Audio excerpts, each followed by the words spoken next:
আজকে আছি সিলেটি দুলাবাইর হৌর বাড়ি। অঙ্ক আপনারা চিন্তার মাঝে আছেন, সম্পূর্ণ ভিডিও দেখলে দেখতে পারবা কোনানো গেছে।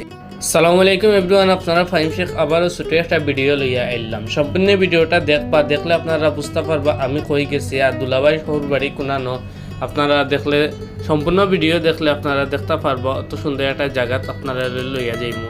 আকাশে প্রচণ্ড রোদ, এই রোদ কিন্তু আপনারা ফাইভ চেকলে তামাইয়া রাখতে পারেনি। আমি আমার সাইকেল লইয়া আজকে বিকেলবেলা ঘোরাঘুরি করার লাগি একটা জায়গা বাছিয়া লইলাম। সম্পূর্ণ ভিডিও সাইকেল চালাইতে এখন আইলাম আমার গন্তব্যস্থান। আর এখন যে জায়গাটা আছে অবশ্যই আপনারা লোকেশন দিলাম, এই জায়গাটা কোনানো। সম্পূর্ণ ভিডিও দেখলে আপনারা বুঝতে পারবা।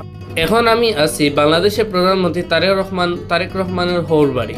আপনারা এখন বুঝতে পারছেন যে কোনানো আইসি। আসলে অনেকে এই জায়গাটা জানেন, অনেকে না জানেন। আর এই জায়গাটা বিকালবেলার আড্ডা দিবার লাগে খুব সুন্দর একটা জায়গা। আর দেখানি বাড়ির সামনে গেটটা কত সুন্দর করে রং করা হয়েছে এবং এখানে একটা দর্শনীয় স্থান হিসাবে রাখা হয়েছে। আর ওই ধোক আমার সাইকেল লইয়া আমি আর গামতে শেষ বিওয়ার সকল। এখন আপনারা আমি ভিতরে ঢুকাইয়া কিছু দৃশ্য আপনারা দেখাই। বাড়ির আশপাশটা ভিডিওর মাধ্যমে দেখতে পারবা। আর এই বাড়ির ভিতরে কিন্তু অনেক বড় একটা পুকুরি আছে। আর পুকুরির মাঝখানে কিন্তু একটা বাংলা ঘর আছে পুকুরির ফাড়ো। দেখলে আপনারা বুঝতে পারবা খুব সুন্দর একটা আড্ডা দিবার মতো জায়গা। বিকালবেলা বালা লাগেন না বন্ধু বান্ধব লইয়া ওই জায়গার মাঝে গিয়া আপনারা আড্ডা দিতে পারবা। এই জায়গার লোকেশনটা আপনারা দিলাম।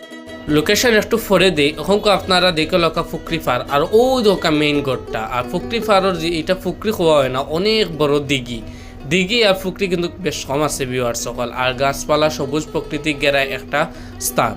এই জায়গাটা হইল কলারতল দক্ষিণ সুরমা। কলারতল পয়েন্ট যাইবার আগেই আপনারা গেটটা দেখতে পারবা।